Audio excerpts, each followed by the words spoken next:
Hello friends, तो welcome back my YouTube channel. तो आज हम आप लोगों के साथ शेयर करने वाले हैं मैदे से खस्ता बनने वाली रेसिपी, जो आप लोगों को बहुत ही टेस्टी और स्वादिष्ट लगेगी और बहुत ही झटपट तैयार होती है। और आप इसे खस्ता भी बोल सकते हैं और ठेकुआ भी बोल सकते हैं। तो बहुत जगह ठेकुआ भी बोला जाता है, खस्ता भी बोला जाता है। तो छठ पे तो बनता है, लेकिन आपका जब भी मन हो, हमारा जब भी मन होता है तो हम बना देते हैं। मुझे बहुत ही स्वादिष्ट लगता है और हमारी फैमिली में भी सबको बहुत अच्छा लगता है। तो यहाँ हमने खस्ता बनाने के लिए एक बड़े कटोरे से 1 कटोरा मैदा लिया है, छान कर लिया है। फिर 1 कटोरा और मैदा लेंगे हम। तो हमने 2 कटोरा मैदा ले लिया है और 1 कटोरा से थोड़ा सा कम मैदा हम लेंगे। तो हमारा टोटल 3 कटोरा मैदा है। तो इसमें हम मॉइन करने के लिए देसी घी का यूज करेंगे। आप चाहे तो रिफाइंड ऑयल का भी यूज कर सकते हैं, लेकिन देसी घी से अलग ही टेस्ट आता है। तो हमने 4 चम्मच जो है, 4 से 6 चम्मच हमने देसी घी को डाला है और फिर हाथों से अच्छे से उसे रगड़ेंगे, मतलब मसलेंगे, ताकि हमारा जो मॉइन है अच्छे से हो जाए। तो हम दोनों हाथों से ही रगड़ेंगे। आप चाहे तो दोनों हाथ से रगड़ सकते हैं, लेकिन यहाँ हमने एक ही हाथ का यूज किया है। फिर हमें थोड़ा सा कम लग रहा है घी, तो हम दो दो चम्मच और घी डालेंगे, 2-4 चम्मच। तो इसमें क्या है, मोइन बहुत ही ज़रूरी होता है, इम्पोर्टेंट होता है। जब तक आपका मोइन अच्छे से नहीं होगा, तब तक आपका खस्ता जो है अच्छे से नहीं बनेगा। तो देखिए, यहाँ बाइंड करने पे एकदम अच्छे से बाइंड हो जा रहा है। फिर हम 4 से 5 इलायची को कूट के रखा हुआ था, उसको डाल दिए हैं। और 1 कटोरा हमारा सूखा नारियल है, जो हम उसे कद्दूकस किए हुए थे। फिर दोनों चीज़ों को डालने के बाद एक बार अच्छे से हाथों से मैच कर देंगे, ताकि जो भी चीज़ें हैं हमारे नारियल का और इलायची जो है अच्छे से मिक्स हो जाए।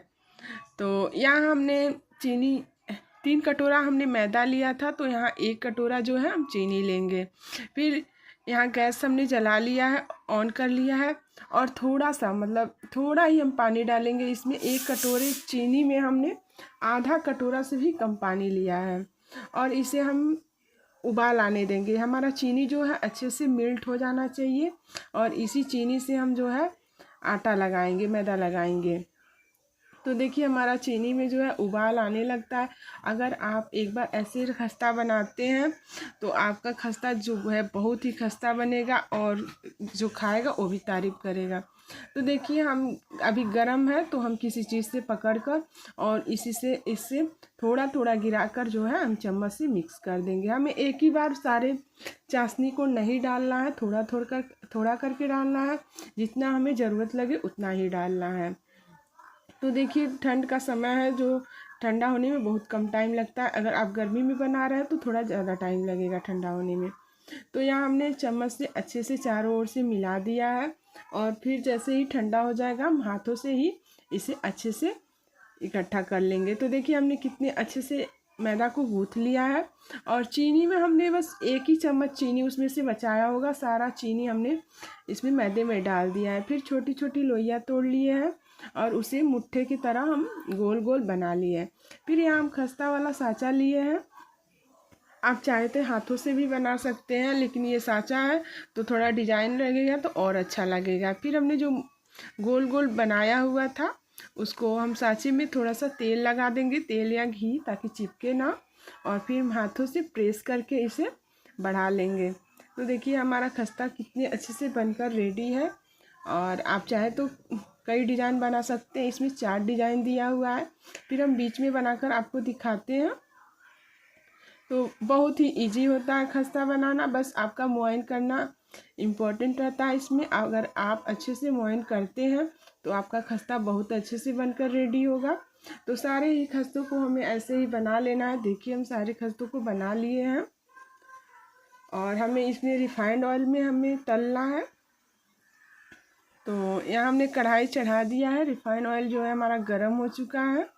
तो हमें बहुत ज़्यादा गर्म नहीं करना है, हल्का ही गर्म करना है और एक एक खस्तों को हमें ऐसे ही डाल देने हैं।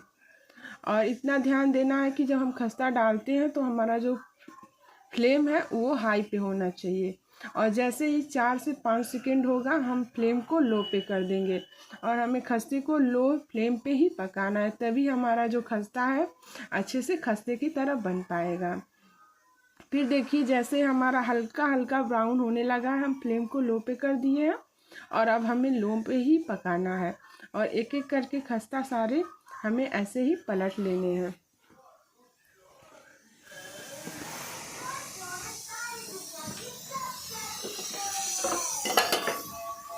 तो सारे हमने खस्ता को पलट लिए हैं और अब हमें ऐसे ही पकाना है लो फ्लेम पे, अच्छे से गोल्डन ब्राउन कर लेना है। और हमें खस्ता बनाने में ज़्यादा टाइम नहीं लगता है, बस थोड़ा सा हमें लो फ्लेम पे बनाना है तो थोड़ा सा टाइम लगेगा। अगर आप हाई फ्लेम पे बनाते हैं तो आपका खस्ता ऊपर से बस गोल्डन ब्राउन हो जाएगा लेकिन अंदर से खस्ता की तरह नहीं रहेगा। इसलिए हमें इतना ध्यान रखना है कि लो फ्लेम पे ही इसे हमें अच्छे से पकाना है। तो देखिए हमारा खस्ता बनके रेडी है। और आप अगर गरम गरम खाएंगे तो बिल्कुल नरम जैसे लगेगा, सॉफ्ट रहेगा। और जब तक ठंडा नहीं हो जाता तब तक ये अच्छा नहीं लगेगा। तो हमें ठंडा होने तक इसे वेट करना है। फिर